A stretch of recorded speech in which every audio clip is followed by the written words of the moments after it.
and attending the 4 p.m. Plan Commission on June 6th. Can you take roll call, please, in Plan Commission? Mayor Blazer, Here. Alderperson Austin,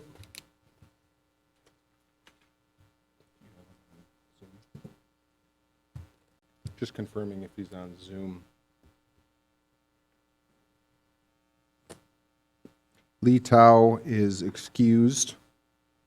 Davin, Here. Feith, Here. Kudrow. Here. We still have 4. That is a quorum. Sounds good, thank you.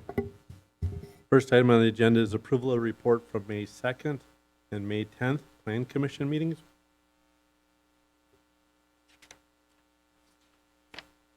Move for approval. Second. So a motion is second. We do have one correction. I want to make sure Dennis Pollock has noted that he was at was it the May 2nd meeting, Dennis?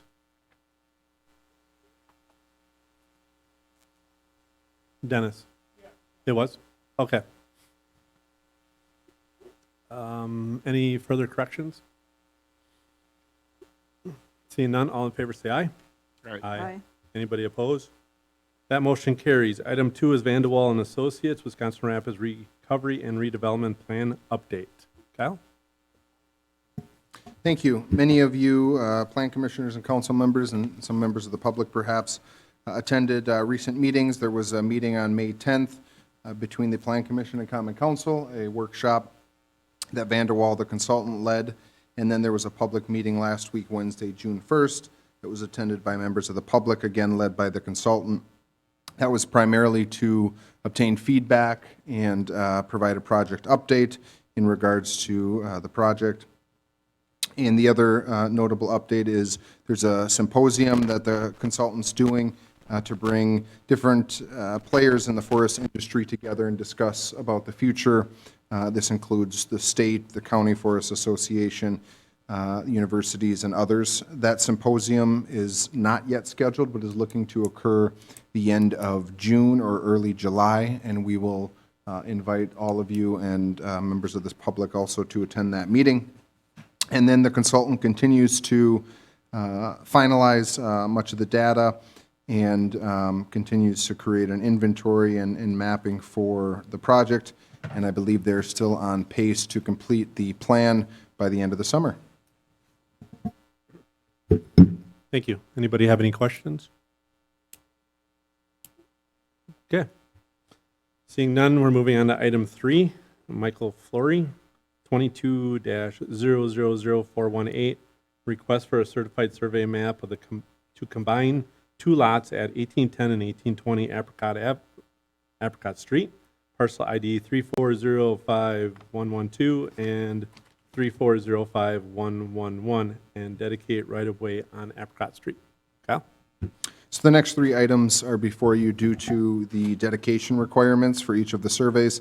Typically, a certified survey map lot combination does not need to come to Plan Commission, but because the official map does identify right-of-way dedication, it is before Plan Commission and then has to go to Common Council as well. Again, these are existing lots in this first one, and the owner's just looking to combine them so that they can construct a larger accessory building adjacent. And we would recommend approval as it is meeting the minimum lot size requirements. Any questions? I'll make a motion to approve Plan 22-418 as presented. I'll second. We have a motion by Eric, second by Ben, to approve the plan. Any further questions, comments, discussion? Seeing none, all in favor say aye. Aye. Anybody opposed? That motion carries. Item number 4 is Todd Boyd, 22-000490, request for a certified survey map to create 2 lots at 2934 State Highway 73, parcel ID 3400836, and dedicate right-of-way on State Highway 73. Some of you will remember this item before you for a conditional use permit to operate mixed housing on one of the lots on 2934, and then a landscape building on the adjacent lot. This was a requirement, this lot creation, as part of the as part of the conditional use permit conditions that was placed upon them by Plan Commission. So they are now requesting that lot split, and there's, again, a dedication that's required on State Highway 73. Both lots meet the minimum lot size requirements within the district, and again, are consistent with the conditional use permit that was previously approved. So staff would recommend approval. Thank you. Or anybody have any questions or comments? What are your wishes? I'll make a motion to approve. We have a motion by Ben, I can second. second by Eric. Any further discussion? Seeing none, all in favor say aye. Aye. Anybody opposed? That motion carries. Item 5 is Excel Engineering 22-000503. Request for a certified survey map to create 2 lots at 1100 East Riverview Expressway, parcel ID 3411796, and dedicate right-of-way on East Riverview Expressway. Kyle? Thank you. So here we have a Shopco lot. This was recently purchased by a individual out of Arizona at auction a few weeks ago, and they are looking to create another outlot where the former kind of landscaped area for Shopco was. Again, the lot size requirements are met. The one concern that staff brought up is access for the middle lot that currently exists. So that was, I think, referenced with regards to a shared access agreement that had been referenced. We do have our hands on that access agreement and can confirm that it does exist for that center lot. So we will record that as part of the approval as well, but we would recommend approval. Thank you. Thank you. Any questions or comments? Is the lot you're referring to, Kyle, that 1120 there? Yes, it is, Okay. correct. So while it does have frontage on the expressway, there is no direct access currently. So there is a cross-access agreement here that's older that exists that would still apply if this new lot is subdivided. Understood. I'll make a Approved. motion to approve. We have a motion by Ben. I'll second. We have a second by Susan. Any questions, comments? Seeing none, all in favor say aye. Aye. Aye. Aye. Anybody opposed? That motion carries. We're on to item 6, Central Wisconsin Cultural Center, 22-00381, request for a site plan review to construct an accessory building at 2651 A Street South, parcel ID 3412629. All right, the item before you is for the Central Wisconsin Cultural Center, and this is part of a larger project, which is part of an outdoor enhancement area, including landscaping, a stage, and a pergola. And the item that we're reviewing, that we're asking for your review today, is for that pergola, as it is considered an accessory structure. So the site is zoned B2 General Commercial, and it is operating as the Central Wisconsin Cultural Center. And the pergola incorporated into the outdoor enhancement project is a 234 square foot pergola, and the project also includes a paver patio with a raised altar stage and landscaping. So these are some site photos from the site. This was previously a bank, and as you can see, the photo to the left shows what is now a dirt area that previously was a paved parking area with a drive-through that you can kind of see to the left of the photo. That curb cut has since been removed, and there's only one point of access to the site. And that kind of dirt area is where the outdoor enhancement project is currently being constructed. So looking at standards of review, this is a hand-drawn rendering of the pergola area, and the use dimensional standards, ingress, egress, and parking standards are all met. As I said previously, the project does include landscape improvements, pretty substantial landscape improvements. The accessory structure will complement the existing building and maintain a design aesthetic that's consistent with the outdoor enhancement project. The proposed landscaping is generous and well met, and the lighting will be required to meet city standards. So staff is recommending approval with conditions.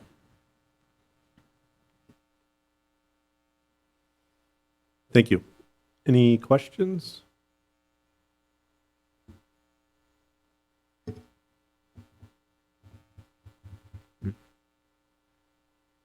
Seeing none, I'll make a motion to approve. I'll second it. We have a second by Susan. Any further comments? Seeing none, all in favor say aye. Aye. Anybody opposed? That motion carries. We're on to item 7, Teresa Cashman, Out of the Box Coffee House, 22-00049495. Request for a site plan review to construct an accessory structure at 3820 8th Street South, parcel ID 3413806. Okay, thank you. This item is also a request for a site plan review to construct an accessory structure at 3820 8th Street South. This site is operating as a restaurant and has been a coffee shop for the past few years. The existing restaurant use is permitted in the B2 General Commercial District, and the applicant is requesting site plan review to construct a detached accessory structure to the west of the existing building, which is to the rear of the existing restaurant. So initially, I just want to point out, Commissioner Feith noted there is an error in the staff report. The dimensions of the accessory structure are 20 by 50, which should read 1,000 square feet, not the 100 that's reflected in the staff report. So these are site photos of the site. And the accessory structure does meet dimensional requirements. Circulation and parking will not be impacted by the accessory structure. And because the building is accessory, landscaping will not be required. The item that makes this a bit more complicated is the design of this principal building incorporates a storage container into the architecture, kind of a warehouse or industrial kind of appearance. So the accessory structure is also proposed to be a storage container. So typically, storage containers would only be permitted on a temporary use because they're typically something that's used temporarily. And in this case, there are architectural aspects that are proposed to be incorporated. It would also be placed on a permanent foundation. So because it is in keeping with the design and kind of the look of the principal structure, we are recommending approval. However, there are conditions of approval that we're incorporating that are including a service door and window to be added to the east facade. We're also suggesting a condition to incorporate trim features into the design of the accessory building, such as a roof cornice or corner edge trim. It's required to be placed on a stable, permanent foundation, so it would not be utilized as a typical portable storage container would. And we also would like a rendering submitted showing those architectural features that would be subject to review and approval by the Community Development Department. So for this item, staff is recommending approval with those conditions and the other conditions stated. Kyle? I do just want to reference that we do now have a signed application too. The one in the packet was not signed. And we did issue temporary occupancy of the recently renovated addition and roof deck. That occupancy has a 60-day expiration because there are some outstanding items. The refuse storage has not yet been installed that was proposed and approved by Plan Commission. The landscaping needs to be adjusted with the addition. And there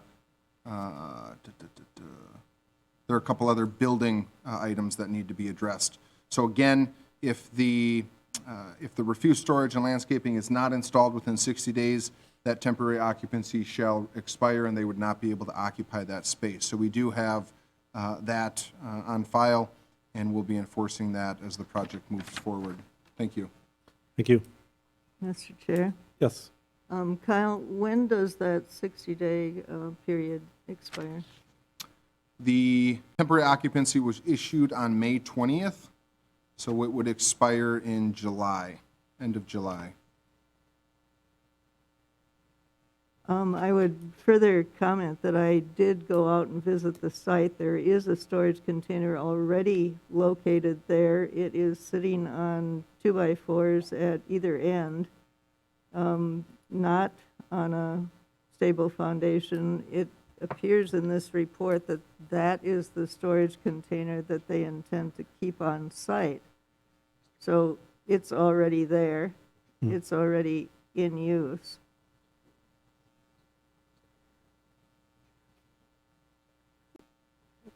Kyle, do you have any thoughts on that So or information? the temporary structure was permitted during the construction.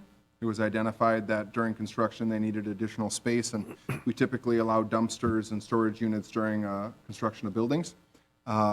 We've brought to their attention that it needs to go, or they needed to pursue something permanent, and that's why the request is before you today. Okay, thank you. Any other questions or comments?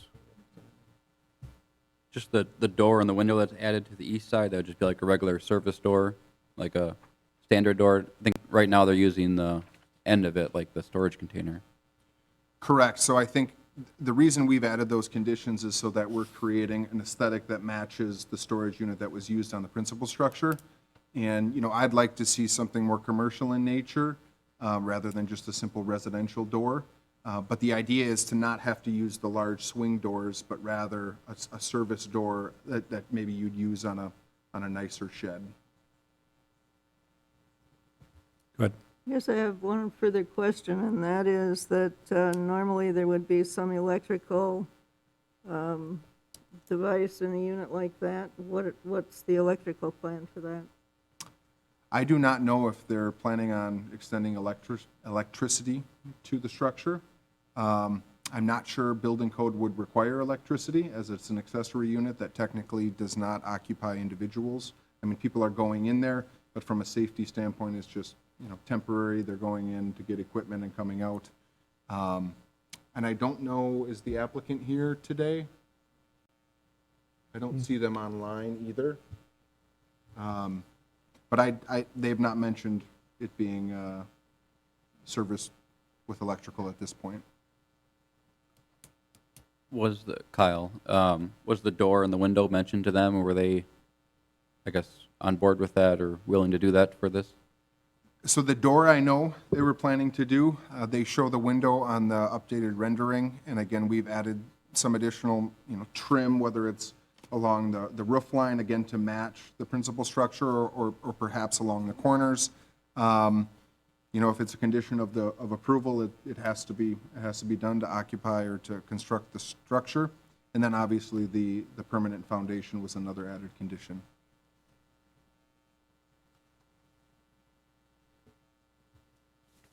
Any other questions? If not, what are your wishes?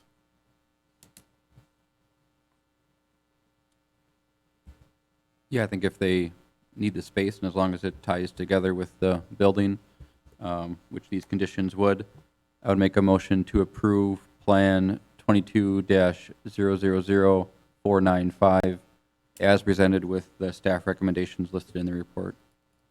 Thank you. We have a motion by Eric. I can second that motion. Any further discussion? Was there any discussion on this stable foundation and how it may differ than what Commissioner Feith had noticed? I mean, it would be, I'm assuming, a concrete foundation, not 2x4s or 4x4s? I think ideally it would be concrete. If not, you know, I mean, brick pavers or something other than grass or dirt Something permanent, not... right, to keep the stability of the structure intact.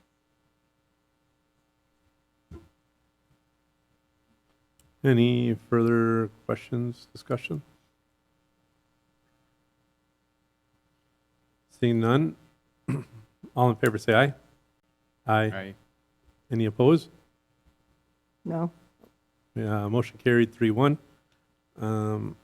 Next item is item 8, PH Wisconsin Rapids LLC 22-000515. Request for a sign exception to replace the cabinet of a non-conforming freestanding sign for the Qdoba restaurant at 1821 A Street South, parcel ID 3411790. Yes, so this item is for an existing sign that is located within the required 5-foot front yard setback at 1821 8th Street South. And this is the new Qdoba location. There's pretty extensive renovation going on there now. And they would like to request the ability to utilize the existing pole and foundation for the construction of their new ground sign. So within our sign code, we do allow, in specific instances, we will make allowances for sign exceptions. There are specific requirements for this. There are considerations for unique signs, if there are site difficulties, if a proposed sign structure would take up required parking, or maybe if there's an art feature, or if the sign code is unclear or contradicting. So in looking at this, there really aren't any of those qualifications met. This is a photo on the presentation that you can see of where the existing pole is for that ground sign in relation to the property line. So the ground sign is a typical ground sign used in a commercial setting. There are no unique features or site difficulties. There is adequate space on site to meet the desired setbacks. There is one item of note. The location of this property line is kind of odd. It doesn't match typical property dimensions. When we looked through historic maps, historic assessor's plat maps, there is some inconsistency in the legal location of the front property line. That still would fall upon the applicant if they would like to hire a surveyor and you know, kind of contest, I guess you could say, what our current maps are showing. They have the ability to do that. That may work in their favor. But in staff's review, the sign is constructed similarly to many of the other ground signs along 8th Street South. Many are located near front property lines, and many exceed today's height and or size standards. One goal of the city's sign code was to bring these signs into conformity and thereby improve the 8th Street South aesthetic. So in our opinion, we're recommending denial of the sign exception, allowing the proposed ground sign within the required 5-foot front yard setback. We would prefer to see something constructed that does meet the sign code as written.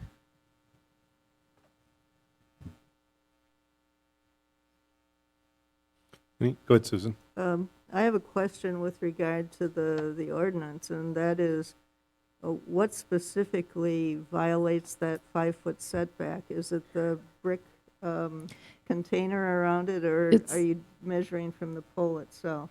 It's from the pole itself to the property line. It's the closest portion of the sign. So the pole will be further than the edge of the sign. So the edge of the sign on a pole sign shall be set Is the back 5 feet. So if Hardee's would have left their sign there and they put a new face on it, that would have been okay? Or would they Correct. still? Yep, you can, as long as you maintain the cabinet, you can swap faces without affecting the non-conforming nature of the sign. And again, no portion of the sign shall be closer than 5 feet to the property line. If they install it now as is, what is that measurement? Like what? Yeah, so like, is this 4.5 feet from the line, or is it? So it appears that it'd probably be about 2 to 3 feet, I think, given our measurements. I thought we referenced it somewhere here.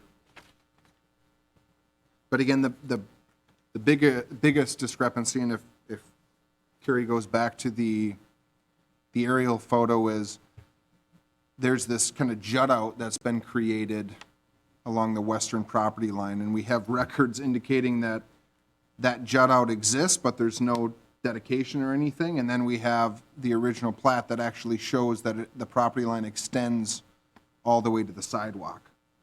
So we're referencing the most recent document, which shows this kind of this carve out, if you will, that creates a vertical property line rather than an angled property line, and that's what we're going off of. But we cannot confirm that there was a street dedication or anything like that that occurred, or if it's just an error on a recent certified survey map. Regardless, again, we've identified that if that's the property line that's being used, they would not meet the 5-foot setback and would need a variance or sign exception. Do you think if the survey was done and the property line was in fact at the sidewalk, would they be within that 5 feet?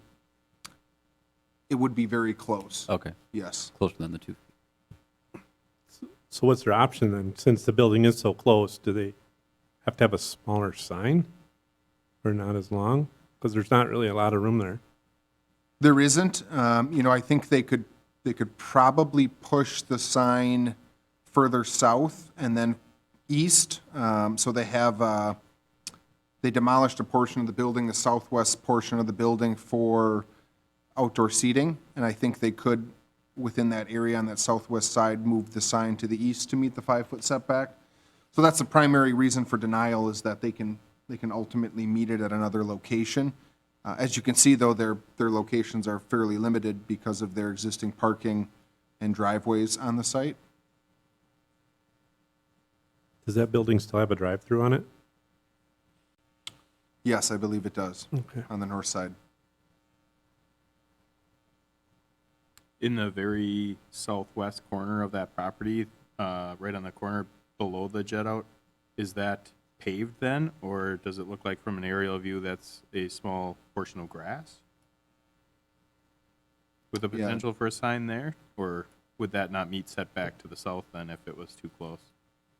I can try to pull up the old site plan that was approved. And I misspoke. I think I said southeast. I meant the southwest side of the building is the portion that's being demolished. Yeah, that's what I was referring to as Yep. well. Yeah, otherwise they don't have a lot of options. No, I'm just trying to look at all the different Mhm. options they have, even if we,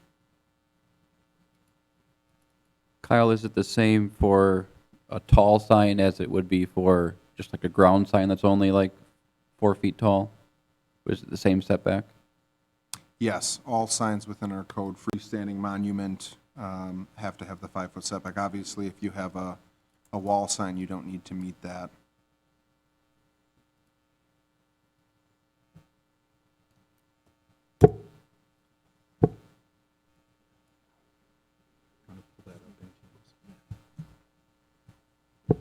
Unfortunately, I don't think they have a lot of options. Come to Rapids, do a building, but you can't put up a sign. Yeah, I guess my kind of hang up too is that it's the pole is existing, and just because the cabinet was off, I think it'd be different if it was building from the beginning. And if the cabinet would have been on, it would have been allowed. Yes, I would move to allow the sign exception. We do have Carrie's in the process of pulling up the sign permit here. I'm sorry, the site plan that was previously approved. I would second that motion.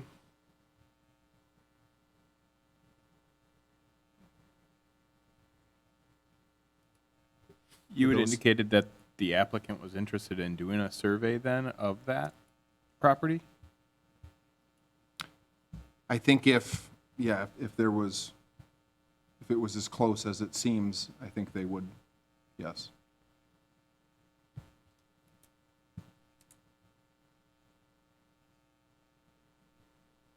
Would that also potentially eliminate some ambiguity in your department as well?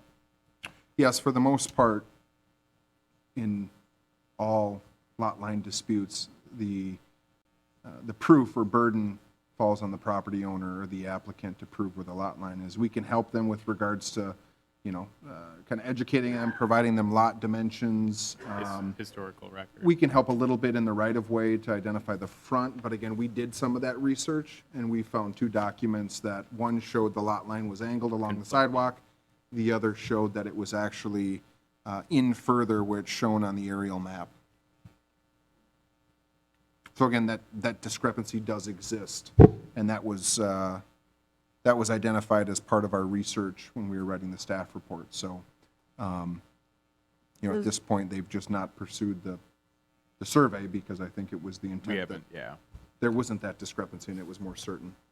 Does the city still have a policy where they will go out for a fee and mark the 4 corners of a lot? No. It's gone. Okay.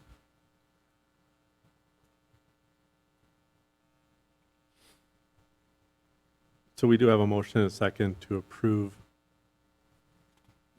I'm sorry, who was the second? I did. You seconded and the motion was from Susan, Susan, okay. to allow the exception. Any further discussion? Seeing none, all in favor say aye. Aye. Aye. Anybody opposed? That motion carries. We're on to Donald Garrison, 22-000298, and public hearing and action on a request for a conditional use permit to operate a tourist rooming house at 465 Shady Lane, parcel ID 3412824. I guess as previously, we'll have Kyle introduce the item. We'll open it up for a public hearing. Commissioners, and we'll talk about it and then make a decision from there. So Kyle? I will turn it over to Carrie. Carrie, if you wouldn't mind introducing the item. Thank you. Okay, so just a second here. Okay, so the item before you is from applicant Donald Garrison, and it's a public hearing and action on a request for a conditional use permit to operate a tourist rooming house at 465 Shady Lane. So some background on this. So the way our zoning code defines kind of a for rent by owner use in our residential neighborhoods is classified as a tourist rooming house, which is consistent with the state kind of definition and designation. So the applicant is requesting to run a tourist rooming house or a for rent by owner property at this single family home. The existing home is located within the R2 mixed residential district. This is most of our residential zoning in the city. And a tourist rooming house is a conditional use within the R2 zoning district. So looking at the size of this parcel and kind of our standards of review, the parcel is adequate, the property is suitable, and the use is consistent from a land use standpoint. We also do have supplemental standards associated with tourist rooming houses, and they're outlined on page 71 of the staff report. And so these requirements need to be met regardless, but a lot of them are also incorporated integrated into the conditions of approval. Any renters would be subject to all municipal code ordinances, including the city's noise ordinance. And then again, the applicant would be subject to all supplemental standards, included in the zoning code, including obtaining all required licenses and permits, maintaining a guest registry, and establishing a point of contact within a 5-mile radius. I would also like to note that we did receive one letter at the planning counter today, and I did hand that out to the plan commissioners, and if anyone didn't get that, please let me know.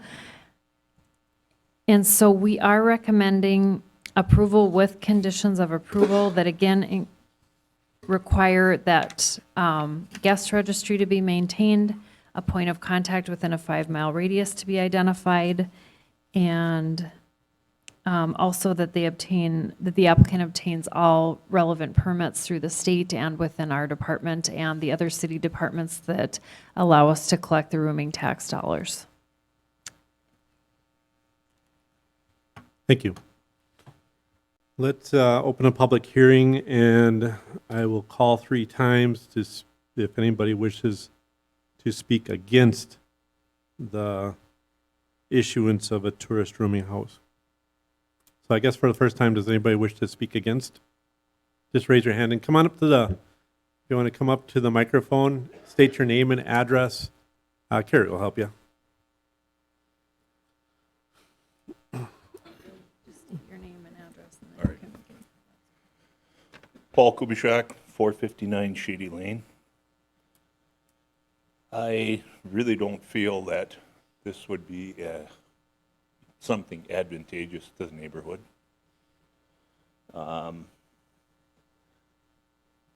Like, who's going to take care of the maintenance of the lawn? Make sure that that's all taken care of, because I can drive around town and see plenty of lawns, minus the no mow May. Nothing's ever addressed on it. Another big thing that I think, has anybody checked with the hotels and the motels here in the city? What do they feel about revenue being taken out of their pocket? They're hurting now. I just don't see that, how it's gonna be advantageous to either our neighborhood or the city. I think it's just gonna, it's gonna snowball effect and not be good for the neighborhood. Thank you, Paul. Does anybody else wish to speak? Come on up to the mic. You'll all get a chance, so if you just want to kind of, when one gets done, come up and state your name and your address, please. Pete Augustiniak, 464 Glenwood Heights. I would question the need for something like this because, like Paul said, there are hotels, motels in the area that are vacant most of the year or have plenty space. And we're a quiet neighborhood. We don't need the intrusion of, if we want to call them guests. Some guests are very good. Obviously, there could be some that aren't.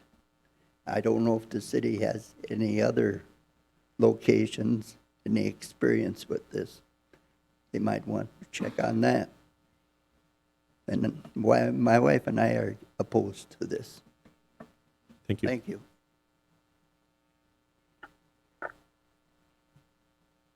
Hey, can you guys hear me? Yes. Are you, just hold on a second. Go ahead, sir. Edward Hasenerl, 444 Glenwood Heights. I'm totally against this project, and the main reason is this is a residential area, family. Trying to screw up this area. The hotels in Wisconsin Rapids, I ride bicycle. Half the time they're empty. There's nobody in the lots. Why do we even need this? Most of the parking lots, like I said, you go by them, they're empty. There's a bed and breakfast place right now by St. Peter and Paul that's for sale. Why? Do they pay a tax to the city when they have people stay there? A lodging tax? Because I know the former mayor, he had rentals and these Airbnb places in Rapids. So how is the city, you're hurting the hotel business and wrecking the residential areas.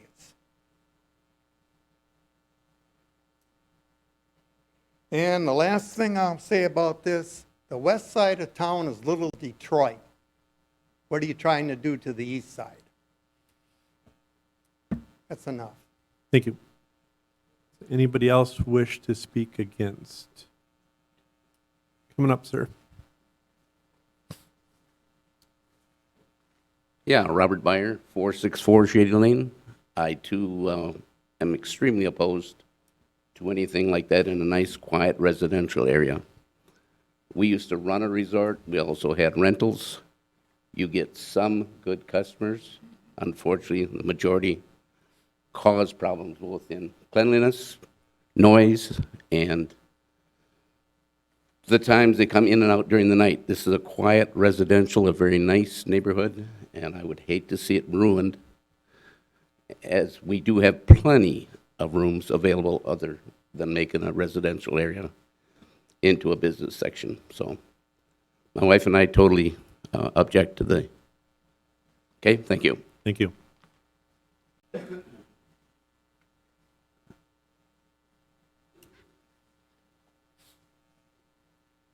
Hi, Jan Olson, 454 Glenwood Heights.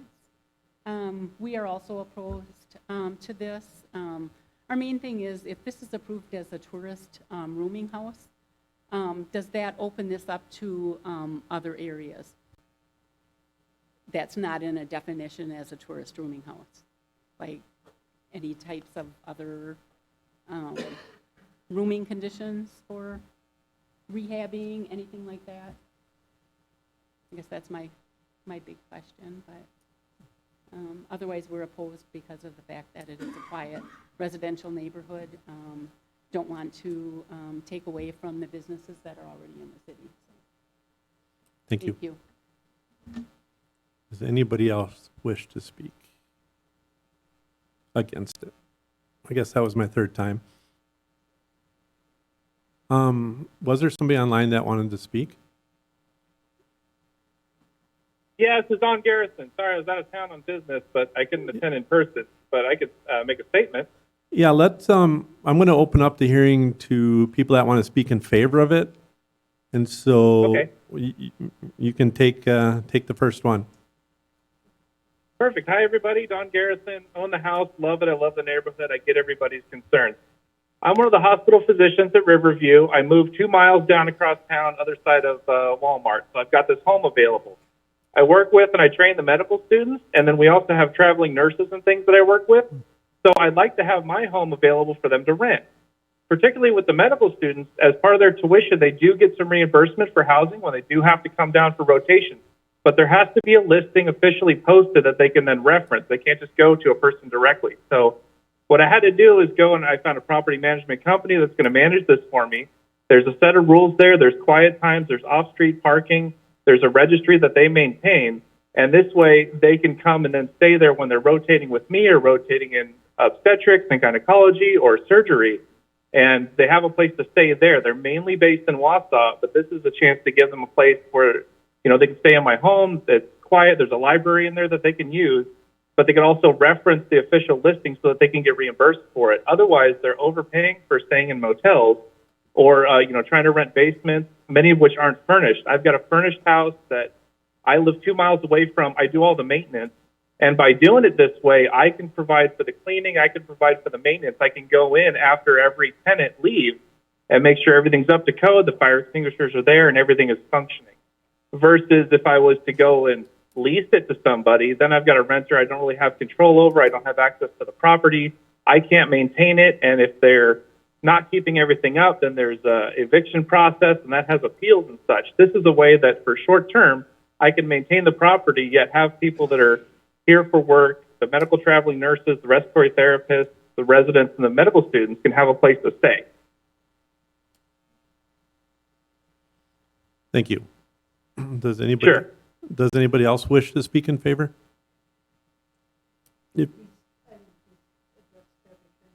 Okay. Go ahead, ma'am. I'm his mom. Oh. Everybody, I totally understand everybody's concerns. And if it were going to be for, the 4 guys in the lifted up trucks and going to the lake and all that, but it's mainly for people who are staying here for months at a time, going through, like he said, their rotations for, either nurses or medicine, respiratory therapists. So it's more that in a quiet neighborhood, and he loves that neighborhood. And it's for staying for a longer period of time than just one night in a motel or even a weekend. So that's all. Thank you. I guess for a third time, does anybody wish to speak in favor? Okay, we can close the public hearing at 4:45. Does the commission have any questions for the doctor? Go ahead, Susan. I do. I have one for Dr. Garrison, and that is, are you going to define in your terms of rental or stay that it be longer than, say, a two-day period, or something that would be more akin to a hotel stay for a weekend, recreational stay? Right. Sure. So the company that I'm going through, Evolve, they do these managements for, and they list things on Airbnb and such. They said there's no way that I can limit the length of time that a person stays.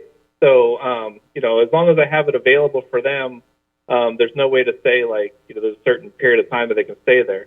But it's also my house, too, and I'll have times where I'm staying there or I'm having personal friends stay there, so I can make it unavailable.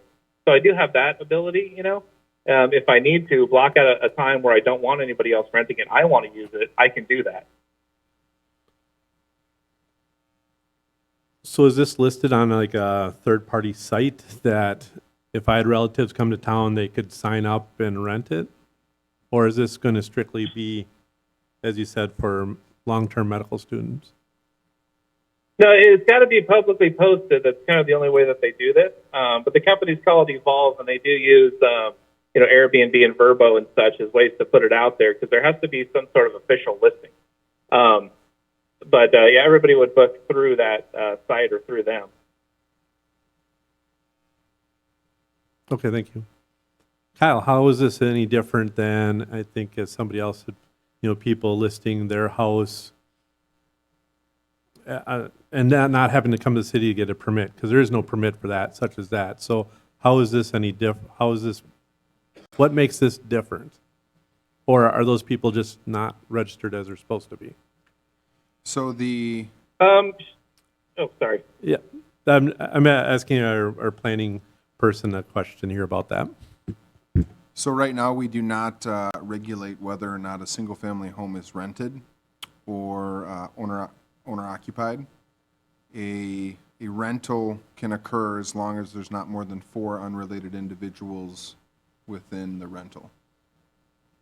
So I can rent out my house on Airbnb, For a tourist rooming house, you need a conditional use permit. but if you wanted to have a permanent home that's rented to a family, you could do that, and there would be no special approval. so I could rent out my house and stay somewhere else during that time, and because I'm owner occupied yet. Right.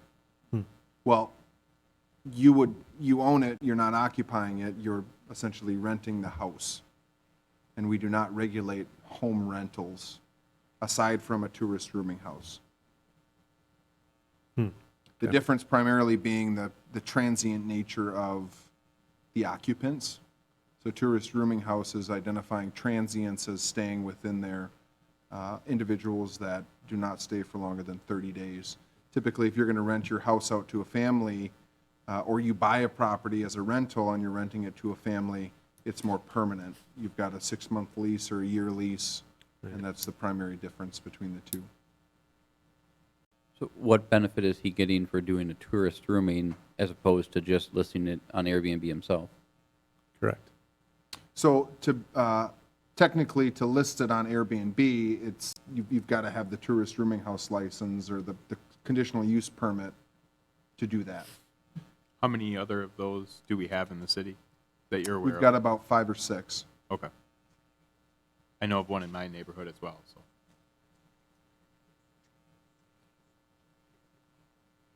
Have you had any problems? I have not. Actually, there's 2 in my neighborhood, and one was previously mentioned from the previous mayor. Never noticed any problems there, any out-of-state plates. And then there's one down on Witter as well. I don't know if it's related to the individual applicant here, but I've never had any issues there either. Thank you.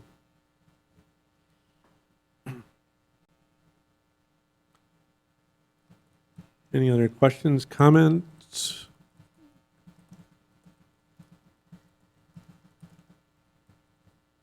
I guess I'm wondering whether or not there's any change of mind by any of the people who have objected, given Mr. Garrison's explanation.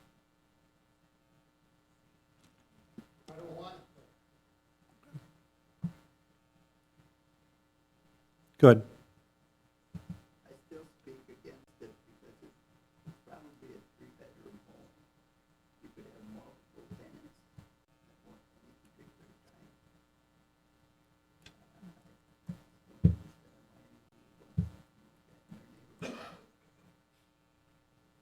Thank you. And not only that, it's for tourists, it's not a, this actually isn't a tourist system, it's more like a dormitory. Paul?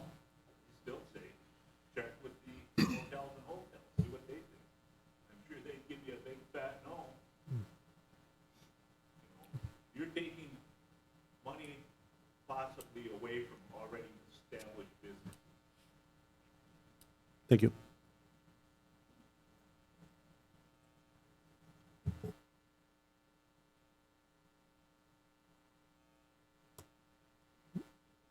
Any? Oh, I'm sorry. Go ahead, Jan. I just have a question. What happens if that property is sold? If he sells his property then? that conditional use permit would not go with the sale, correct? Typically, conditional use permits run with the land. Oh, they So do? if the use stays the same with regards to the original approval, then yes, it could continue to be operated as So a new owner could occupy a tourist? correct, unless there's a substantial change to the use. Okay. Like if it went back to single family, you could not then go back to a tourist roaming house Without, unless you came back for a secondary approval. okay.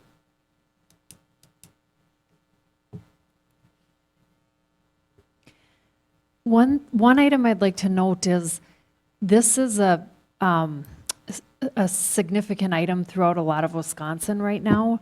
And the state has pretty significantly or substantially limited cities' ability to regulate it.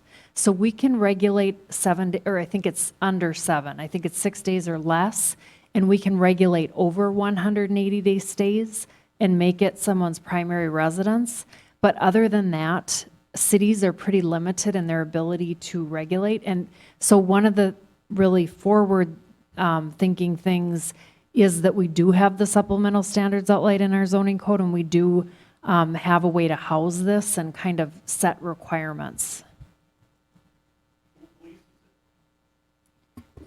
He's wondering, yeah, who, It would be up to the individual municipality. So in different municipalities, there's more ability within departments to kind of follow up on concerns. I know of another municipality right now that's integrating a software system to track the guest registry, to track complaints. There can be conditions added such as if 2 or more complaints at this address are logged, it's shut down for a year, or the permit isn't able to operate for a year. So there's different ways to kind of hold applicants accountable, but I just wanted to note that cities are somewhat limited in their ability to regulate this, particularly in terms of stays. Another thing, people may log complaints, but who's gonna be the deciding factor whether they're viable complaints? It might bother the heck out of me, but somebody else comes along, that's okay. But they aren't living there, like we are. You know, I know the system, I know how they check up on things. That's something to be desired about that. any other questions or comments?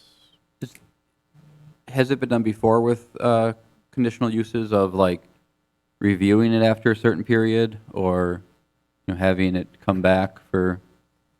Yes, we could place, a 1-year review or 6-month review on the item. And again, I think if you had concerns over noise and whether occupants would create excess noise, one way that we could perhaps regulate that is then during the review period, come back and say, well, were there any police reports filed against or noise violations filed in that 6-month period? So I'd ask that if that's the case, to provide some specific reasoning to the expiration of review period over any of the concerns that may have been brought up. I will say that we're about, in Wisconsin Rapids, having this discussion in this arena, we're about 10 to 15 years behind, and globally about a quarter of a century behind in these discussions with Airbnb.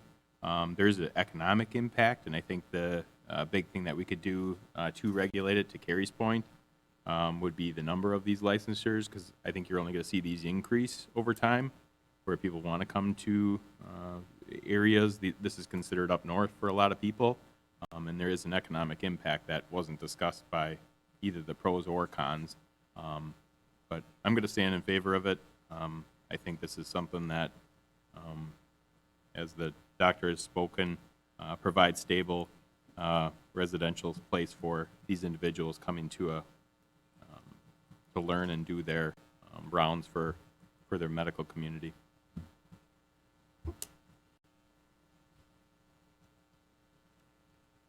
So what are your wishes then? I'll make a motion for approval with the staff recommendations. Is there a second?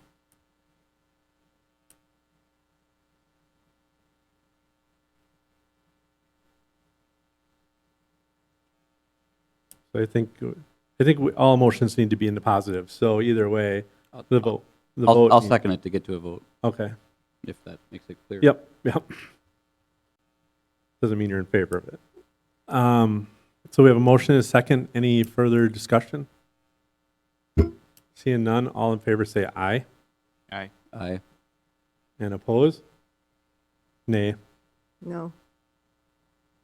Sue, on a tie.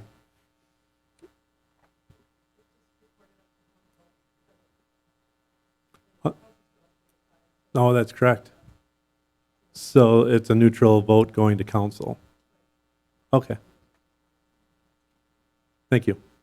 So yes, this will be on our next council meeting for this item for the council to vote on it with a neutral recommendation. So we're going to item 10 then. David Zilke. I guess I'll give you guys the opportunity if you want to.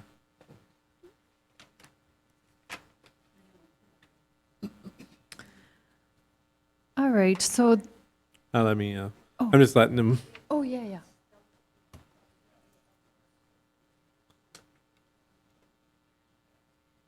Okay, so we can move on to item 10, which is David Zilke, 22-000440. Public hearing and action on a request for a conditional use permit to operate a vehicle repair shop at 2200 to 2240 A Street South, parcel ID 3412139. Same, we will have you introduce the item and then we'll hold a public hearing. Okay, so the item before you is for a vehicle repair shop at 2200-2240 8th Street South. So at present, this site has 3 uses. There's a hair salon, a auto parts store, and then a auto dealership. So with this conditional use permit application, the plan by the applicant is to retain the salon and the Napa Auto Parts store, cease with the auto dealership, and begin a pretty significant size in proportion to the site auto body shop, which falls under our vehicle repair shop definition in the zoning code. The property is located within a B2 general commercial district. They are looking at purchasing the parcel and shifting the uses, as I stated, and opening the auto collision repair shop and discontinuing the auto dealership. So these are some site photos. They are planning some enhancements with the site, and one of the items that is being required as a condition of approval is there are up to 15 vehicles permitted for overnight storage, not to be worked on, just to be stored. All the work needs to be done inside. They are proposing to screen that area with a fence so the outdoor vehicles would not be visible from A Street. So looking at the site analysis, the site is adequate, the location and use are consistent with the site and surrounding area. The parking is adequate. This table kind of delineates parking more clearly. The vehicle repair shop would require 30 spaces. Some of the required spaces can be accommodated with service-based spaces. There's a collision office, the hair salon, the retail shop, for a total of 63. There is sufficient space on site. As I said, they also have agreed to fence the overnight stored vehicles with attractive PVC fencing. It's a white fencing material that would look consistent with the building. In addition, they will need to follow supplemental standards as outlined in Chapter 11 zoning, which includes that limit of 15 vehicles stored on site and vehicle repair only occurring indoors. So with that, staff is recommending approval with conditions. Thank you. We can open a public hearing at 5:01 PM. Does anybody wish to speak against the request? And for a second time, oh, go ahead, David. And for a second time, do you want to speak against the request? If you want to just state your name and your address. I'm David Kushel, and the address is 2251 6th Street South.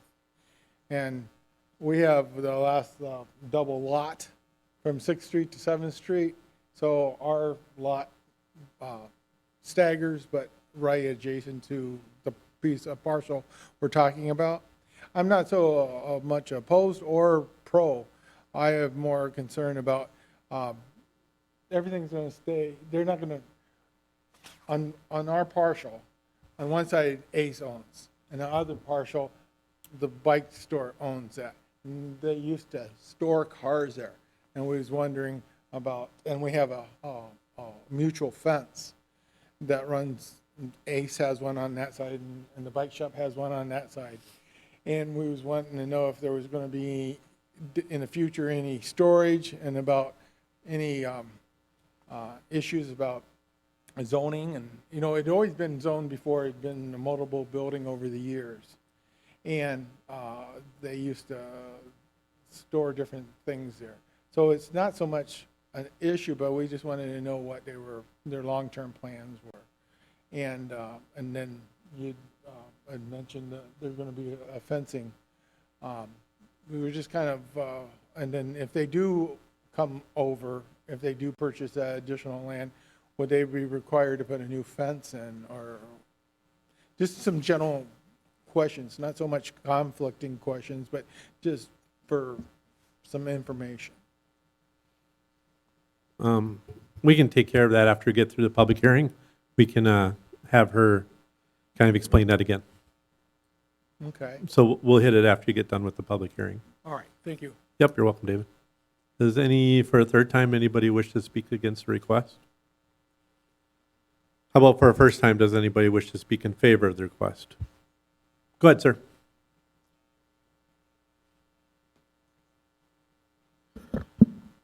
Good afternoon, Mr. Mayor, Plan Commission members. My name is David Bear. I reside at 2616 Happy Valley Road in Sun Prairie, Wisconsin. I'm here representing the applicant. He's out of town and unable to attend. I've worked with him for many years, known him for many years. We're both actually Central Wisconsin original parties. I'm from Owen, he's from Neelsville. So I can attest to his word, and that he does good work when given the opportunity to do so. I'm here to answer any questions that you may have. I'm happy to address anything that I can. But thank you for taking the time, and Kyle and Carrie have been great to work with. Thank you. Does anybody wish else to speak in favor of the request? And for a third time, does anybody wish to speak in favor of the request? Close the public hearing at 5:04 p.m. And Commission, what are any questions? David has some questions, I guess, and maybe this gentleman might know some information too, but if you want to help. Yeah, I want to point out, so on the site plan up on the screen now, the yellow lines that run east-west, north-south, kind of to the southwest portion of the site, that's the proposed fencing, and all the stored vehicles would be contained or limited to that area. And I wasn't clear on the parcel that you were referencing. Was it the one to the south? Yeah, was the additional land that you were wondering about? It's to the west. To the west, okay. Be across the street. Okay, so I'm not familiar with any kind of future plans, but David may be able to speak better to that. And if any overnight storage or anything like that would be increased, then we definitely would want that to be screened also. Did you have other questions? Or did that cover it? Okay. And it is a 6 foot, correct? I think we were looking at 6 foot. So well, okay. Oh, okay. So, yeah, he's talking. Okay, I see. Okay.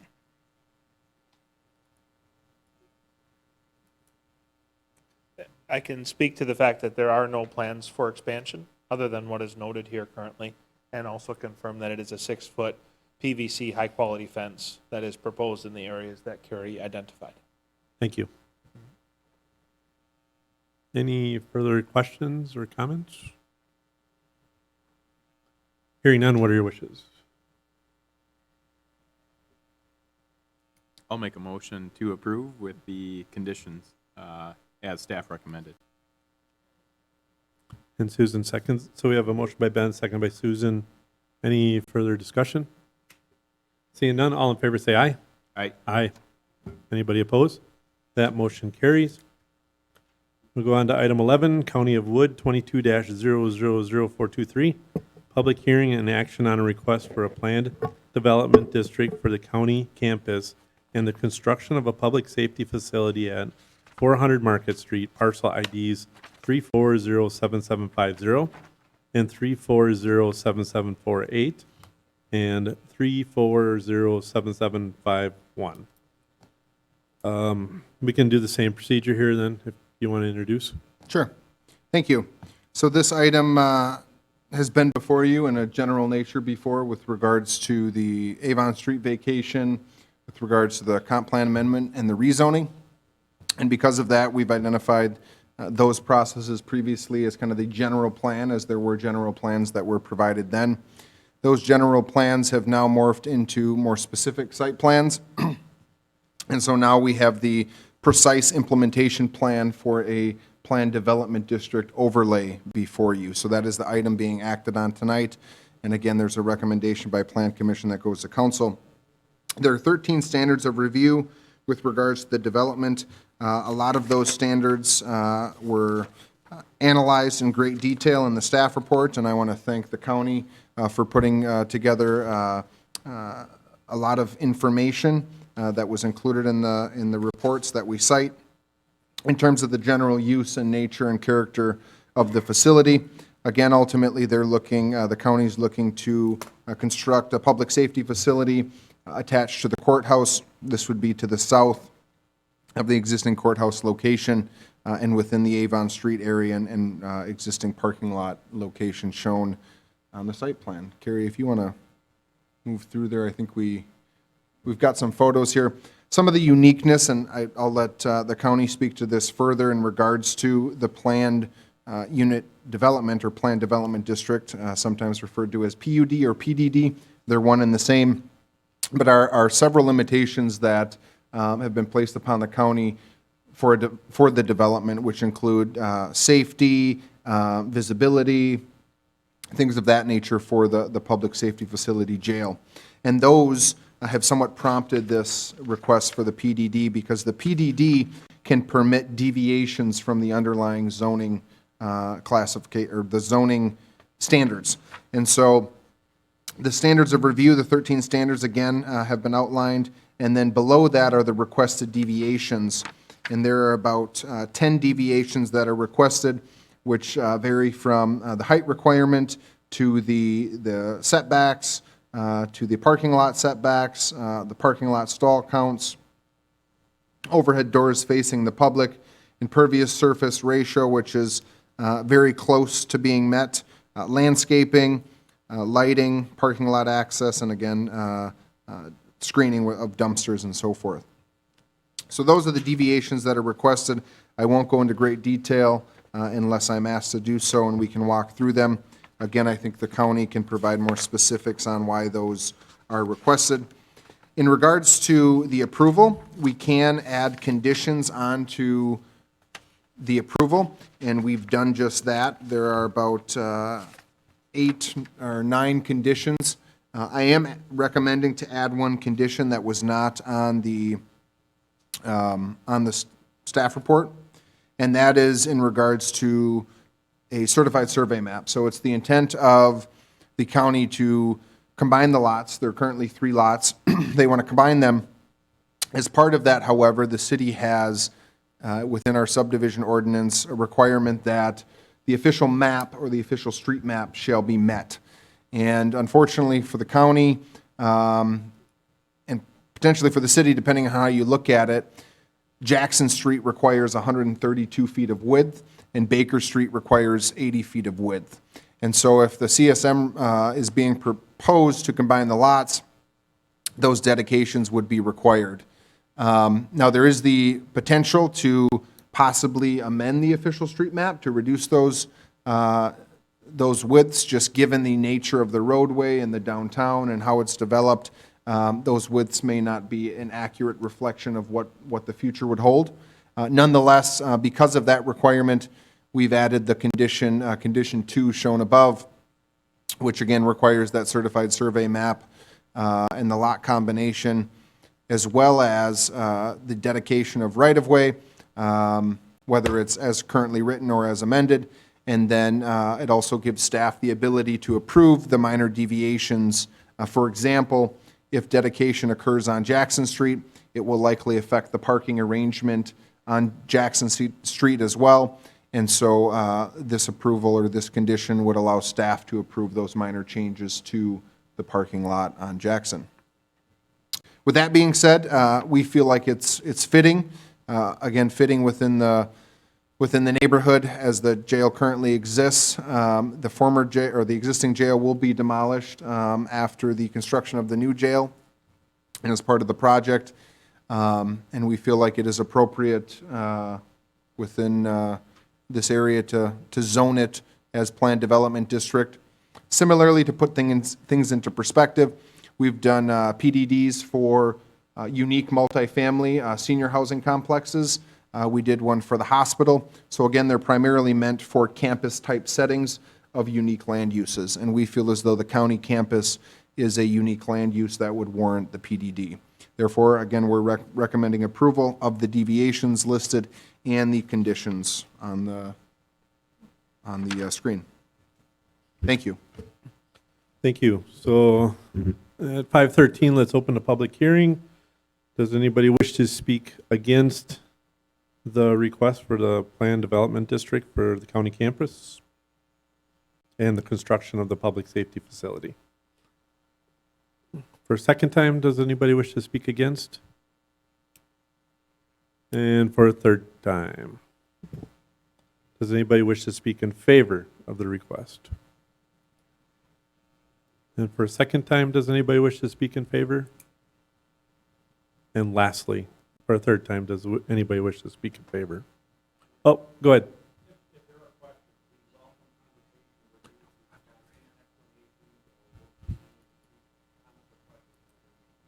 Perfect. And I think if there is some questions, if you want, after this, we close this, you can kind of come up and speak if you want. Hold you to 2 hours, and then we can have a discussion or questions, should there be any.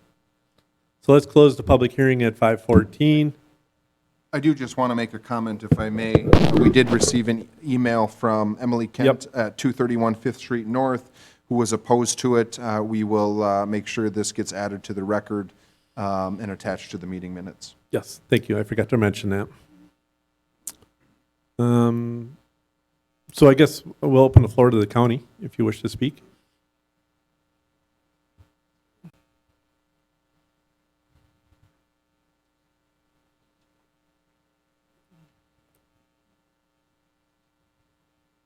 Good evening, everyone. I'm Jason Greenberg. I'm the Planning and Zoning Director with Wood County.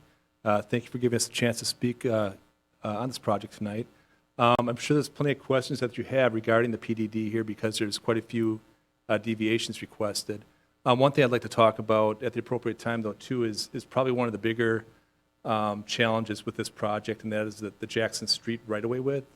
And I do have some ideas on how we can address that. That'll, suit the city well as the jail project. We also have some additional people here. I'll let them introduce themselves. Good evening. I'm Reuben Van Tassel, Facilities Manager for Wood County. We appreciate the opportunity to be here in front of you tonight, and we've been doing a lot of work with your staff at the city as well, and I think this has been a great opportunity. This is a monumental project from the perspective of Wood County, and I believe from the city's perspective as well. We're just looking to make it the best it can be for our city, for our downtown. And Kurt Berner from the Samuels Group. Good to see you all again. I don't know if you had a chance to look at some of the colored renderings that are in the packet, but we took seriously the comments that were made when we were here last time about making sure that it's a continuation of the historical building and the look that's there, kind of identifying that main entrance and then have a continuation of that. And the other thing, when you see some of those deviations in regards to the landscaping count that's in there, it's really driven by DOC requirements so that there's good, clear sight lines around the building, but it's still not a stark landscape that's there. It still gives it a good look, but it's a balance between both of them. So there's been a lot of reasons behind the reason why the design is the way it is before you, and it's tied into comments that you had made in regards to other requirements that we have from the DOC. So we'll open it up for any questions that you may have. Does anybody have any questions? I have a question. Go ahead, Susan. My question has to do with the parking situation, and having been somewhat involved in other aspects of parking in that general area, you're asking for a deviation in parking, and it would be, I'd be pleased to hear how you expect to accommodate the parking need. Yeah, that's a real good question. I think we had the same question too when we were looking at our parking needs. And one way we kind of determined what our needs really would be is by having drone flights done. And in the packet, I think I have the statistics there, but we had 3 different drone flights done by the Sheriff's Department on different days. One day was a peak day where we had jury trials going and a lot of court activity. The other 2 days were more average days. I think the peak day was 190-some vehicles that were logged. The other days, I think it was 160-some and then 130-some.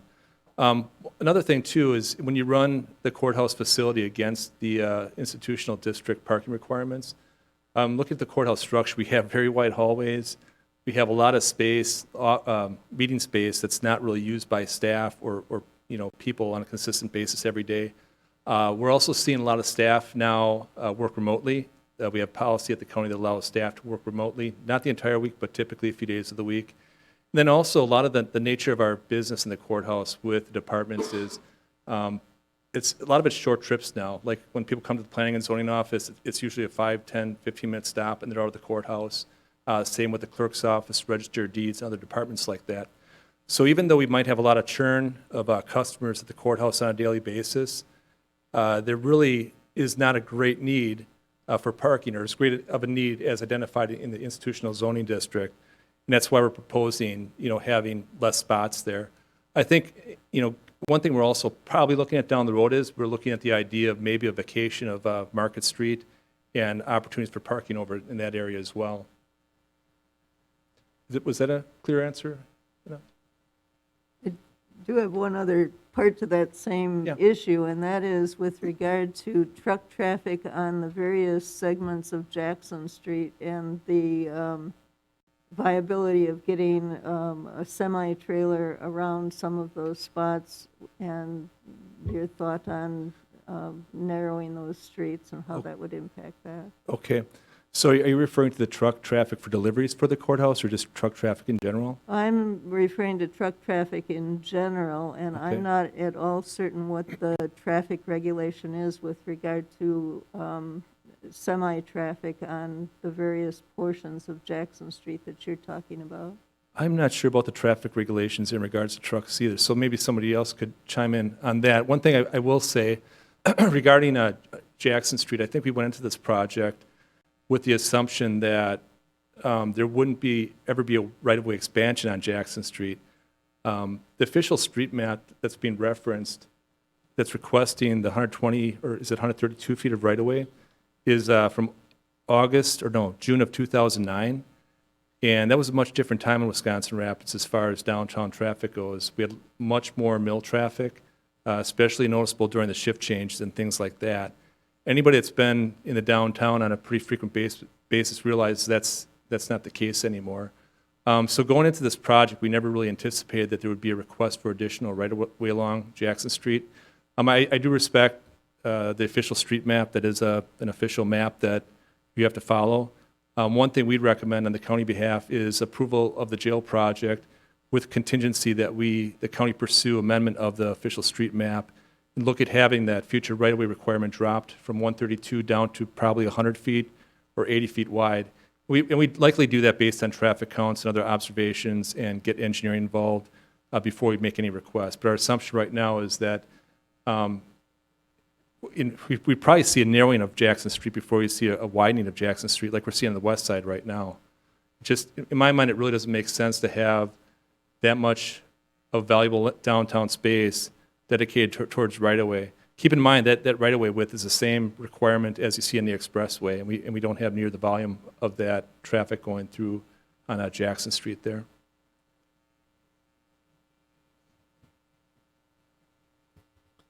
Any other questions? I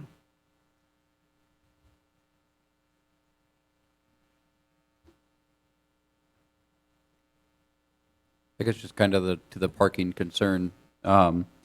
That's brought up. Is there, I know there's a little bit of a lot where the former jail currently is, off of Fifth Street. Yes. I guess, is there any plan for the rest of that area, or like expansion of a parking lot if needed, or? Well, so to address the parking issue, I guess we could pave more property on the courthouse site. What happens though then is we end up creating more impervious surface. And what we're trying to do, we're trying to balance things out on that site development. We want to try and maintain more of the stormwater management on our site and meet more of the underlying institutional zoning district and not exceed 65% of pervious surface. So that's kind of why we didn't build out too much parking on the courthouse property. It's something that we could look at, but then again, we'd be looking at reducing the amount of impervious surface that we have on that lot. Right now with our proposal here, we're actually dropping the amount of paved area on the lot by about 8%. So we're actually improving things from the current site, and we kind of like to keep it that way. And then too, you know, in a downtown, you want to have adequate parking, but you don't want to have too much parking because that downtown space is valuable for development and other uses. And then I just saw now that there was that proposed catch basin or stormwater. Is that going to be in there, or is Yes. that proposed? Yes, I'm not sure if that location is the exact location. Is that? It's going to be in that green space, we just haven't located exactly where it will be. In that corner. Yeah, so with our proposed plan, we're actually capturing more stormwater on site rather than shooting it directly into the city storm sewer. Mr. Chair? Yes, go ahead. Could you elaborate on the one objection that was put on file that you mentioned? Kyle, could you kind of go through? I know one was the height of the building. So is that 19 feet? 19 feet above the existing height, or is it? It'll be 19 feet above the allowed height in the institutional district. Yeah, I'm sorry. So are the building roofs going to match, or is the new addition going to be taller than the existing? The new addition will be taller. Okay. One caveat to that is we do have, the Department of Corrections requires natural light for the dormitory areas in the jail. And so we have what are called clear stories on top of the building. And those, what's the height on those? Well, we're functioning to be able to maybe reduce those or set them back a little bit so you don't see it from the street level. I think what I would like to direct you from a height perspective would be if we could get to these colored renderings, because what the design team did is they had that upper level and they stepped it back so it's not this large tall wall. So it's actually stepped back to give more of the look of the facade of the existing building. That's what's currently there right now. You know, from the street perspective, you won't see much difference in regards to the height discrepancy that's there. And Mr. Mayor, can I please Yeah, comment but- regarding the height? One thing to keep in mind with the height too, a lot of the floor heights are necessary where they're at for safety in the building. It's real for staffing efficiencies. First, you want to have a lot of good line of sight in the building, so you can see where the inmates are and things like that. It's also, you know, safety for staff as well. That's why, you know, those floor heights are so important where they're at, and also the lines of sight in that building based on those floor heights are important. Thank you. Yeah, I'll just elaborate further. So if you would, please. the institutional district requires a maximum height of 45 feet. I believe 64 is requested, so then that would be a deviation of 19 feet. When you think of the institutional district, you know, you think of schools, hospitals, you know, 45 feet I think is on the lower spectrum. I think for schools it would meet the requirement, but, you know, hospitals that are 3 or 4 stories, perhaps not. Nonetheless, it is 45 feet in the code, so that deviation is requested. With regards to the question about the email by Emily Kent, again, she's opposed to expanding the jail for a number of reasons. I think one of them was for height. I know she wants us to consider how to limit the negative impact on the surrounding residential neighborhood and downtown riverfront district, and how the deviations will impact home values, tourism, aesthetics, and lifestyle in the neighborhood. Um, That is about it. Is it?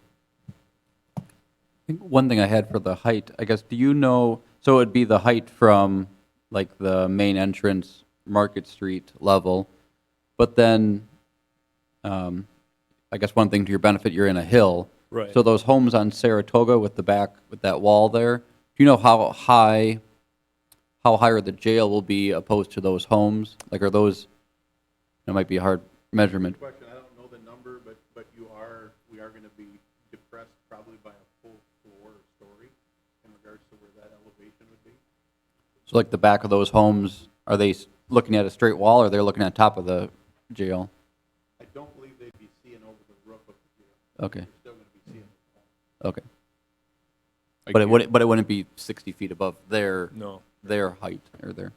Like to your point, I'm thinking of 8th Street being, the top, and are you able to see down Saratoga? Is that what you're kind of thinking? Like, or are Yeah. you just going to see the top of the jail now instead of potentially the river like you could? Yeah, I guess I was looking at the homes on Saratoga. Going up the hill there. Yeah, right here, like the back of their homes, maybe even with the jail, not opposed to, I would think they'd depressed. still be below then, right? I mean, 64 feet. Yeah. You're going to have to go quite a few. Do you know how tall that concrete wall is staying there? Oh, okay, I thought it was any more.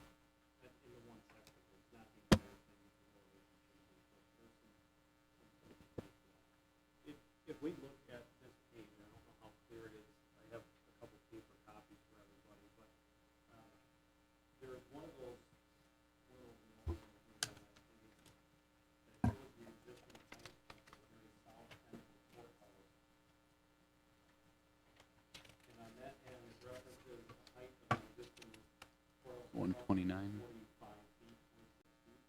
However, the center of the courthouse is higher. You want me to, is this being recorded? Okay, no further comment. Sorry about that. So the existing courthouse in the bottom right corner of this page is shown at about 45 feet. That's the south end of the courthouse. The center of the building has a mechanical space above the elevator that's much higher than this, at least another 10 feet higher than that. So when you go back a long ways and look at the building, the courthouse is stacked and the middle is higher. So I think that overall, the fourth story of the new jail will be less than 10 feet taller than the existing building. So that 19 feet that we're referring to in this deviation request is 19 feet over the current allowed height, which is 45 feet, is that correct? Our existing courthouse is 10 feet over that already.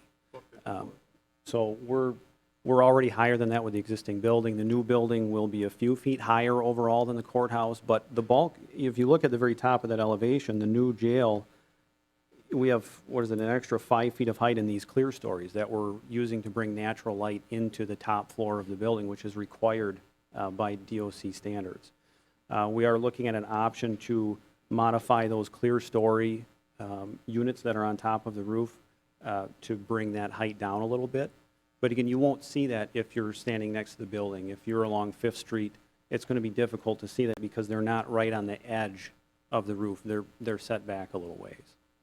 So visually, if we look at the 3D renderings, I think it's a pretty nice design. I think it's going to look really, really good next to the courthouse.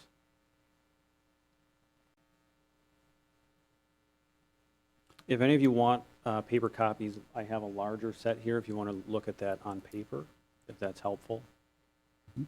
This design is kind of changed to be more attached to the courthouse as opposed to like a catwalk that was before, correct? Correct. Kind of moved over more. Right. The original design did include a skywalk or a catwalk, Yeah. as you said. But this, when that changed and we removed that skywalk, it really overall for this campus, I think, was a great move because what it did is it kept all the front of the building, the main entrance, on the same side along Market Street. And it helps us create, I guess, a unified campus where we have a single entrance. It's better for courthouse security and jail security overall. And it keeps our deliveries and sort of the back of house traffic on the back side of the building, on the east side on 5th. But also, when we think about Fifth Street and we don't want to cause problems for anybody living in that area, this new design incorporates an appropriate loading dock, as was noted in the county's application, and Kyle highlighted that as well in the staff report. It's going to allow trucks to get out of the street to unload, whereas right now we have issues with that. It's difficult for semis to unload at the courthouse.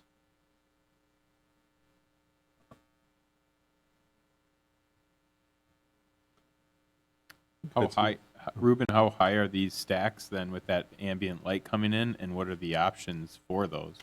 You had indicated that there are potential alternatives to that to decrease that height. So I guess to answer the first question, how high are they compared to the top of the building normally? It looks like 6 feet is noted from the top of the 4th floor to the edge of that wall, 6 feet additional to the top of that clear story.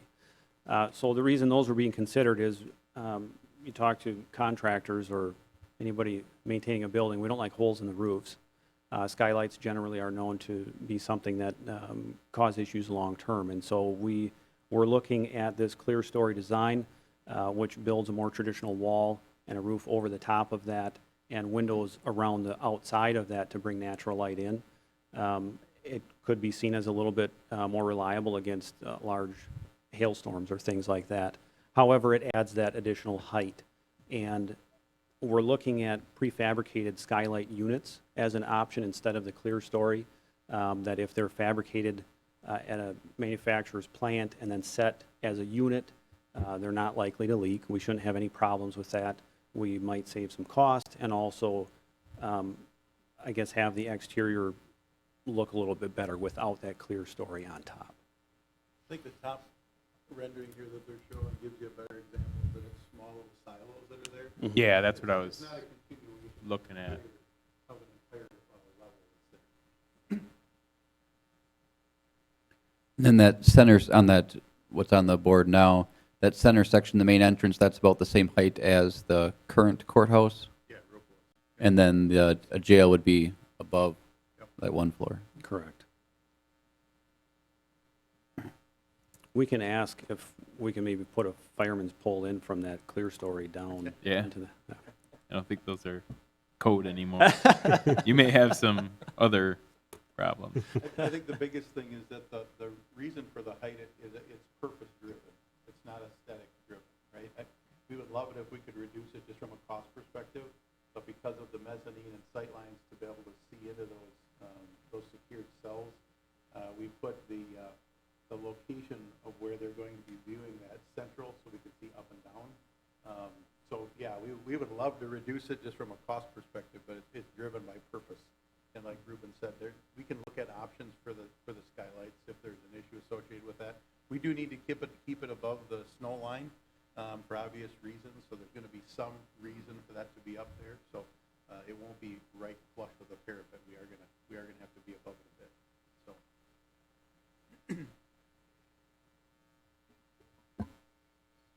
I didn't have any more questions about the height, but I guess I'm just kind of going through the exceptions here. The building setback, so the requirement is 30 feet, but you're asking for 25? Correct. And then what areas it says south and? South and east. Kind of along that concrete wall, those homes? And that's actually an improved setback, because right now, if you are aware of the old Red L building, that building's right up to the property line. So even with the deviation we're requesting, it's an improvement over what currently is in place there with the old Red L building. Oh, because it's up against that wall there currently? Yeah, it's right up against the property line currently. Who owns that wall? The county. Okay. County does. So then you would be like maintaining that, or how's that work with those homes there? Maybe we don't own it. Yeah. I don't. But I think the current understanding is that it's that wall is basically the property line, but generally thought to be the county's responsibility, as we have a building that uses that wall as the back of the building. Okay.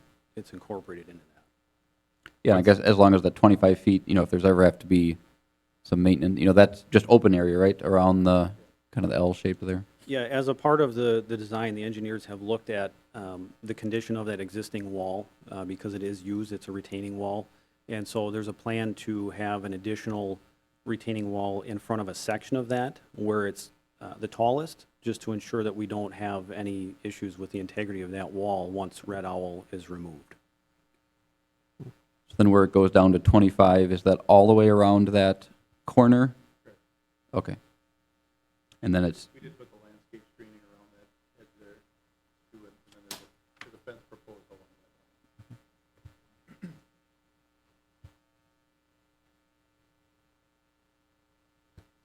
One of the notes, as long as we're talking about this wall and being the property line and screening for privacy for neighbors, one of the comments at one of our last meetings was that we wanted to leave that open to have input from our neighbors. The property owners that are on that upper level that share that retaining wall with us, if they would like to have a fence with some privacy screening put in there, we're open to that.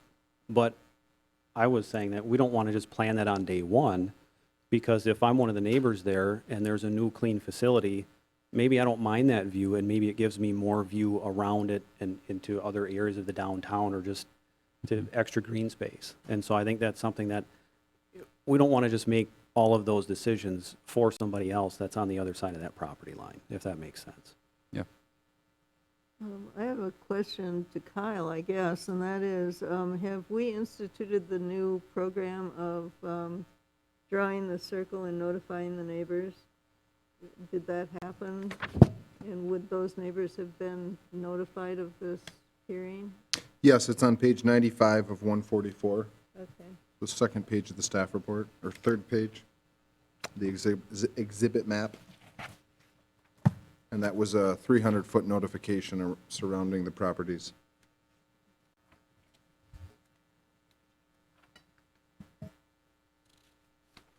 Any other questions? Not to draw more attention to the skylight thing, I'm looking on page, well, it'd be of our report, the one that was up there, 129, and it just looked like there was 3 of those skylight things, but then I turned the page after discussion, and on 130, I think it was a alternative view of the backside of it, and it looked like there was a few more. Is that just because of the parapet wall that's not visible from that side, or? Depending on the view, some of them are lined up directly behind each other. Oh, so they're kind of stacked on each other in vision? Right. Okay. Oh.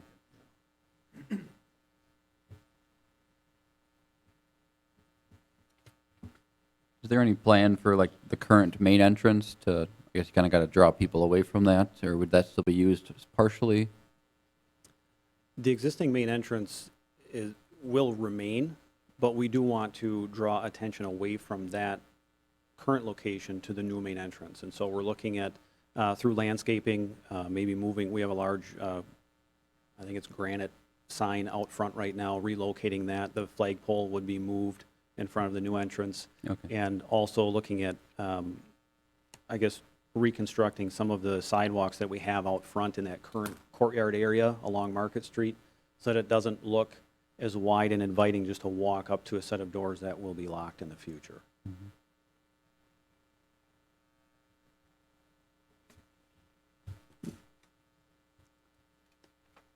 Maybe to hit the parking one more time. So the right in front of the the new main entrance, what would that lot be used for? That be like visitor come and go quick?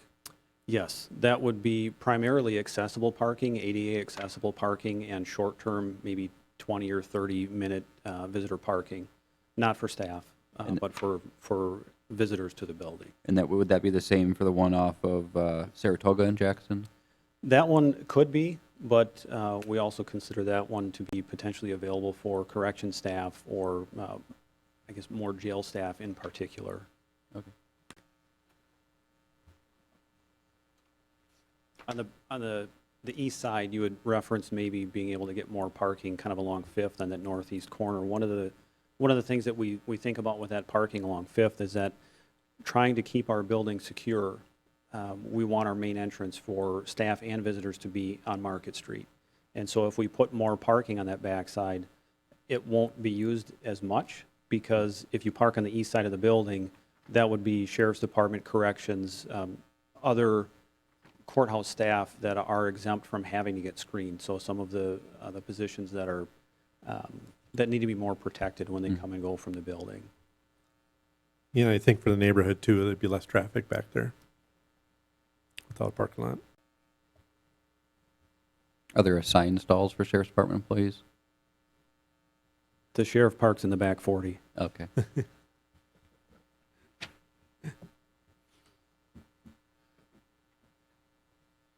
Any other questions or comments?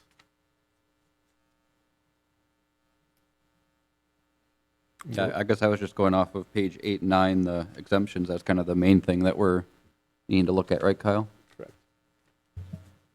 Yes, the exemptions are the primary reason why the PDD is prompted.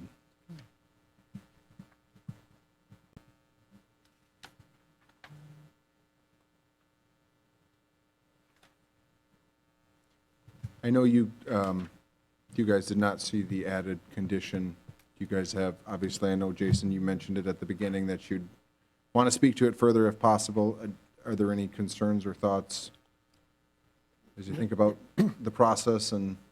No, I don't have any concerns about the process of going through. Well, first off, we need to do a certified survey map, and that's something that we're currently working on with Point of Beginning. And what we will do, though, is we'll put a hold on that until we get the right-of-way figured out. And I guess our intent would be to work with the city on consideration of amendment to the official street map and determine if that right-of-way of 132 feet on Jackson can be reduced. I feel very confident that once we look at it and sit down with the engineers, there'll be good rationale to reduce that right-of-way, so I don't see any concerns there. Worst case scenario, if we're held to that 132 feet, we would lose about 27 spots of parking on that site, which it's not the end of the world, but those spots are in convenient close proximity to the courthouse, not only for staff, but also for the many customers that we serve. One other option, too, I thought of is if we are still held to that 132 feet right-of-way width, if we could establish some kind of agreement where we could utilize that, a portion of that area as parking until the city finds it necessary to widen that right-of-way. So I think we have a few different options to work through that we'll pursue this week yet. I'd probably call you tomorrow, Kyle, on this. Yeah, I think you're thinking like a revocable occupancy trust or, Yeah, agreement with regard to the space, the improved space. Yeah, but I'm really confident that right-of-way width is going to be less once everybody looks at it again. Again, we're working off an official street map that dates back to 2009, when the traffic patterns in the city were much, much different.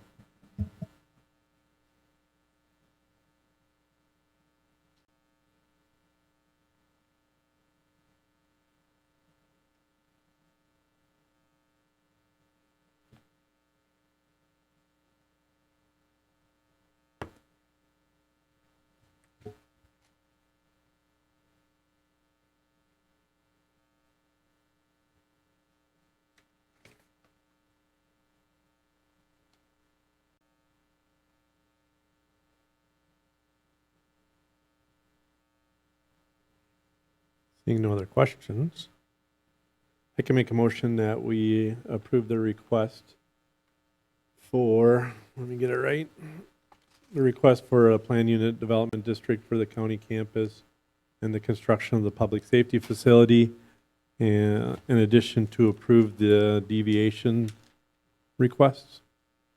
I'll second. A motion is second. Is there any further discussion? As Kyle, as these with this approval, as these deviations potentially change, then do they visit back with your department? Or if it is a larger deviation to what was originally proposed, then it comes back? So a couple of the conditions are specific to like a more accurate impervious surface ratio. So I think if that is accurate and it's over, then the deviation would apply again within reason. If the deviation was not discussed or there isn't a specific condition identified, like they want to change the front entry and shift it over, that would be significant and that would have to come back for an amendment. Okay, thanks. Any other questions? Likewise, on the height, any deviation on height would come back? So the deviation approved is for 19 feet. I think if it were to be less than 19, that would not come back. If it's more than that, then yes, it would need to come back for approval. So if there's thought that it could exceed the, I think, 64-foot height, then we'd want to adjust the deviation now, knowing that if it does, you'd have to come back. Sounds good. I just want to say I appreciate you guys and all the work that, obviously, there's a lot of stuff that's gone into this, so thank you for bringing it forward. Okay, moving on. All in favor, say aye. Aye. Anybody opposed? That motion carries. Thank you. Thank you for consideration of the project. Appreciate it. Thank you, Jason. All right, Shane has survived a marathon. All right, we are on to item 12, City of Wisconsin Rapids 22-000398. Public hearing and action on a request to amend Chapter 11 zoning ordinance, specifically regarding garage requirements for two-family dwellings, twin homes, townhouses, multifamily 2 units. Kyle, Carrie? Yeah, so this item was prompted by a development proposal that came through our office. And so just for some framework on this, when we were kind of looking at this internally, the 2019 Wisconsin Realtors Report, I'm sure a lot of you are familiar with, that was authored by Kurt Paulson, well documented a workforce housing shortage throughout much of Wisconsin. So the report had several recommendations to kind of remedy this and identified a lot of different areas. One of the kind of crux of that report was to increase housing choices with a more diverse housing stock, including missing middle options, which are kind of those options that were just listed, can be, threeplexes, fourplexes, duplexes, twin homes, townhomes. And our zoning code actually gives a lot of flexibility and allowances for diverse kind of housing styles and types. One limiting factor that we've identified is our garage requirement specifications with multifamily 2-unit development, duplexes, 2-family dwellings, twin homes, and townhouses all require a 2-car, 400-square-foot garage per dwelling unit. And the more we're looking at this, we think it creates limitations both in terms of affordability, meaning the cost to developers, the building and construction costs associated with units that you typically think of as more affordable are going to become a lot more expensive with this 2-car garage requirement. And we also think there's some limitation in terms of design aesthetic. It's difficult to have a 2-car garage for a smaller unit without having the appearance of a large garage with a small house attached, unless you have an opportunity to have an alley entry or rear entry 2-car garage, which still could create limitations depending on what you have available on your site.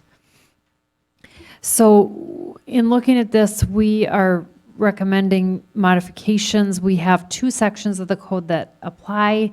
Both Appendix B and Appendix D outline dimensional requirements and specific requirements for housing. And we would like to recommend that this be changed to 1 200-square-foot garage space per dwelling unit within all the relevant sections as outlined in the staff memo. So there's more detail in the staff memo about where exactly this appears in the code. But in each of these instances, we would like to see the 1 400-square-foot garage requirement changed to 1 200-square-foot garage space per dwelling unit. And I do believe we have a member from the building community here to speak. And that's it. Thank you. So in tradition, let's open the public hearing at 5:51. Does anybody wish to speak against the request? And for a second time, does anybody wish to speak against the request?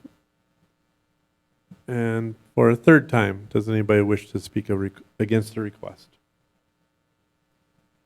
And we'll call for the first time. Does anybody wish to speak in favor of the request? And for a second time, does anybody wish to speak in favor of the request? And lastly, does anybody wish to speak in favor of the request? Close the public hearing at 5:52 PM.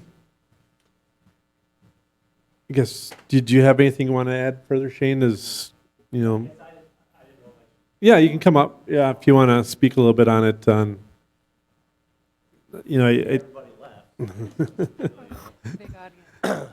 Shane Roosh Companies. I've had some land, I guess, over on 3rd Street for quite some time. We've built a lot of stuff in City Rapids here. A lot of the stuff we've done the last couple of years, everything's always had 2-stall garages and whatnot. But working with Kyle, we're trying to build, I guess, some more rental properties that are maybe a little more affordable for the community. A lot of the stuff we build in Rapids, Plover and stuff right now, everything seems to be $1,200 to $1,500 for a side-by-side duplex. So trying to build something a little more affordable, and by doing so, again, with interest rates, cost of building right now, any way we can maybe eliminate some of the size requirements and things. And also where I'm putting it, lots are a little smaller. We kind of had to design a little bit different duplex, a little narrower one, and kind of touching base with Carrie.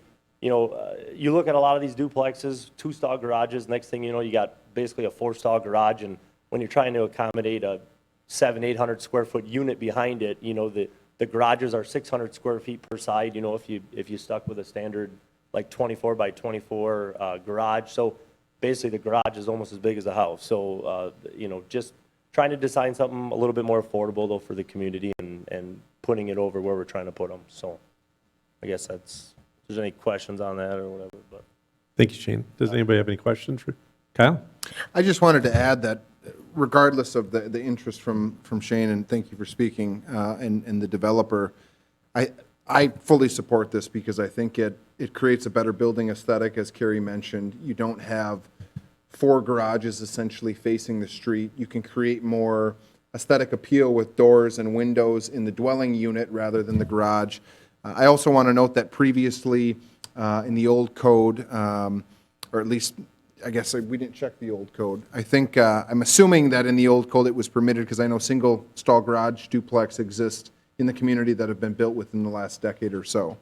I also think just from a land use standpoint, it allows for increased density, and again, as Carrie alluded, to hit that missing middle to create more affordability on some of these denser lots within the community.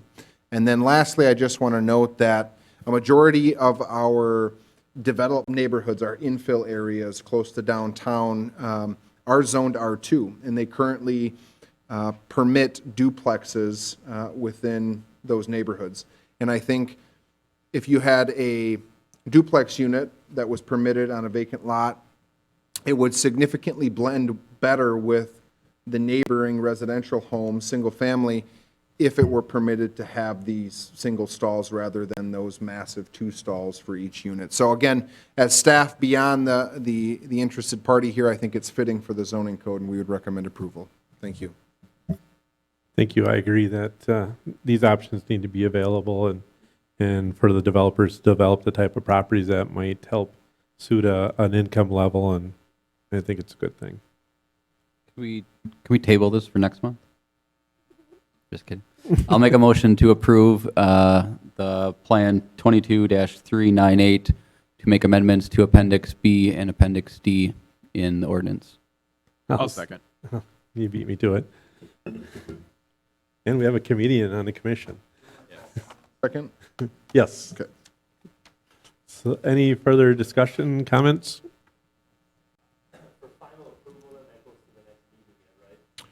It would have to go to the city council, correct, as an ordinance amendment. Yep. So don't pour concrete yet. Yeah. 2 weeks or so. All in favor, say aye. Aye. Aye. Does anybody oppose? That motion carries, Shane. Congratulations. We're trying to keep you informed. So we're on to item 13, which is adjournment. So I'll make a motion to adjourn. we have a motion by Ben, second by Eric. All in favor, say aye. Aye. Anybody opposed?